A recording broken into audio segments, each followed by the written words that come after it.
Tere! Mina olen Triin Tarn ja mina olen Veerbeck laulu õpetaja. Oma töötuba ette valmistades mõtlesin ma nendele õpetajatele,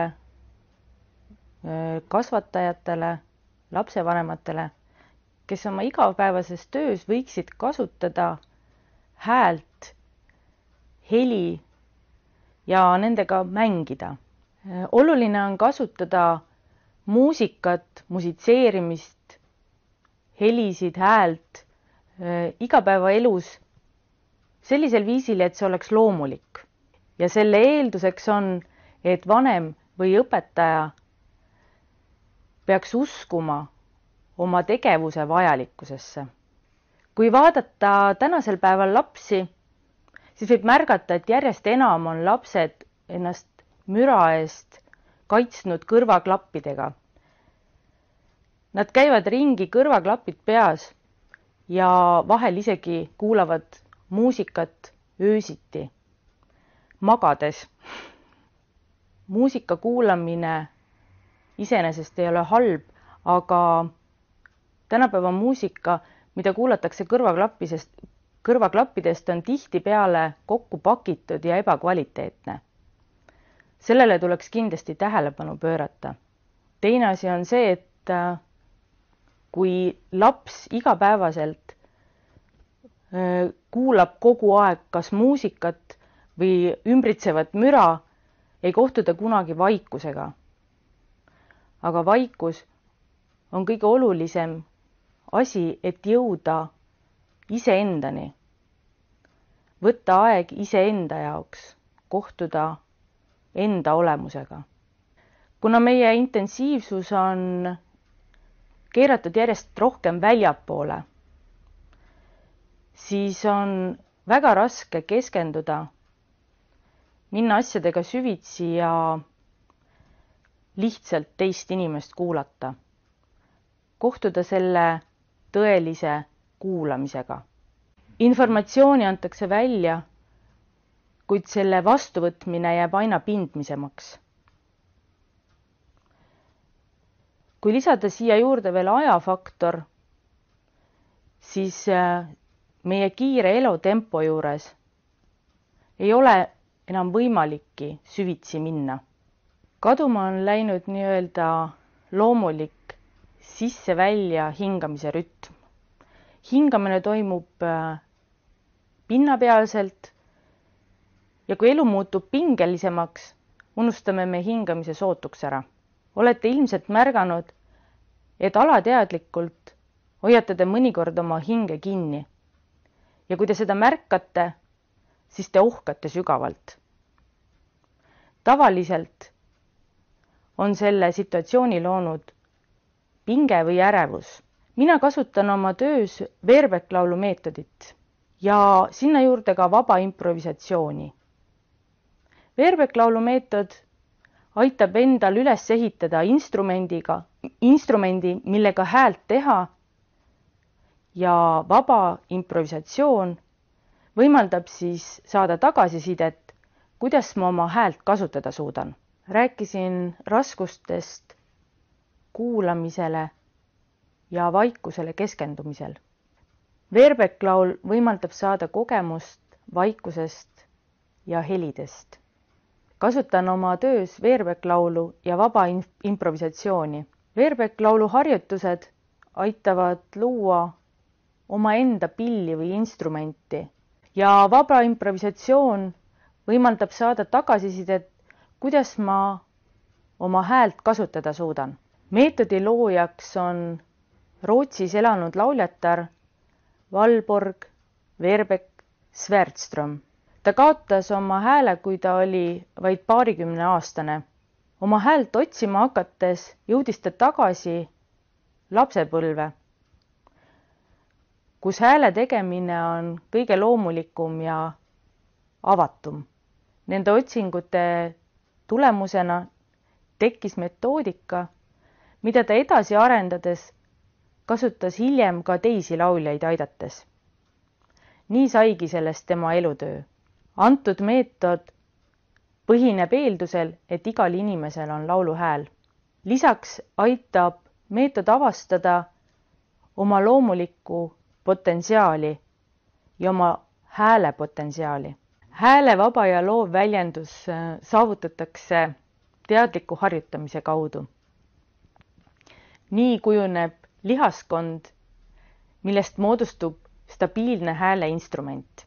Töö toimub 3 põhilise valdkonnaga, millest esimene on hingamine.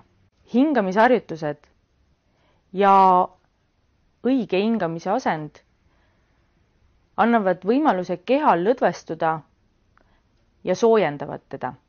Lihtsad harjutused loovad õige baasi hingamiseks laulmise ajal.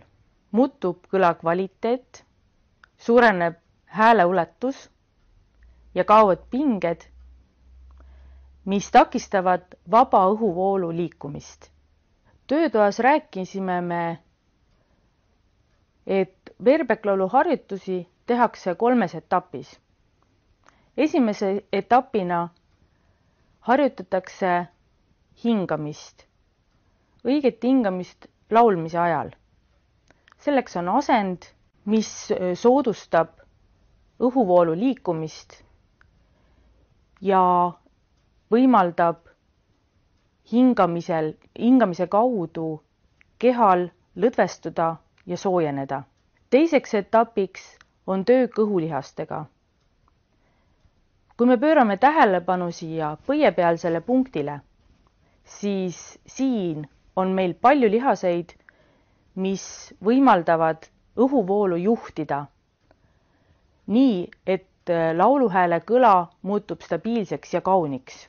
3. etapis pööratakse tähelepanu kõlale, lauluhääle kõlale.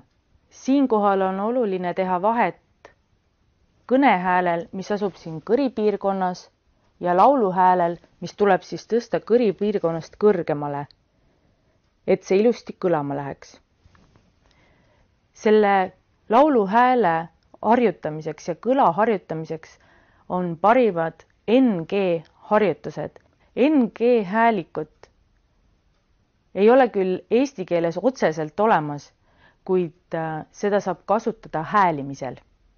Neid 3 etappi kasutasime ka meie oma keha soojendamiseks, lihaste soojendamiseks ja kõla saavutamiseks. Pärast seda asusime me mängima.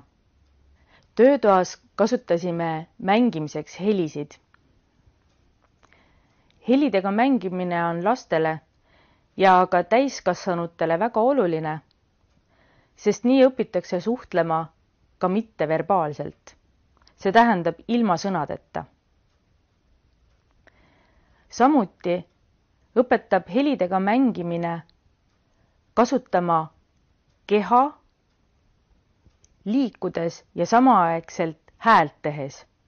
Liikumist ja häält koos tehes on võimalik lapsel keskenduda teistele asjadele ja ta ei pane tähele, kuidas ta hakkab loomulikul viisil laulma.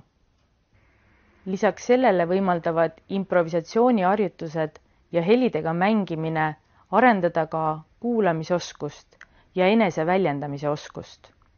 Helidega mängides õpib iga laps märkama iseennast. Ja kui ta oskab märgata iseennast, õpib märkama ta ka teisi lapsi enda ümber. Ja selleks, et te saaksite ühe praktilise kogemuse või näite, lisan ma ka ühe videolõigu, mis ei ole küll pärit minu töötoast, aga töötoast, mis toimus Rootsis minu õpetaja eestvedamisel ja sealsed inimesed lubasid ka seda filmida. Tegemist on siis mitteverbaalse omavahelise kommunikatsiooniga, kus inimesed liiguvad saalis ringi ja otsivad häält, mis vastaks või kõnetaks neid ja vastavad siis omakorda oma häälega. Ja kui on dialoog lõpetatud, otsitakse ruumis edasi ja pöördutakse järgmise inimese poole.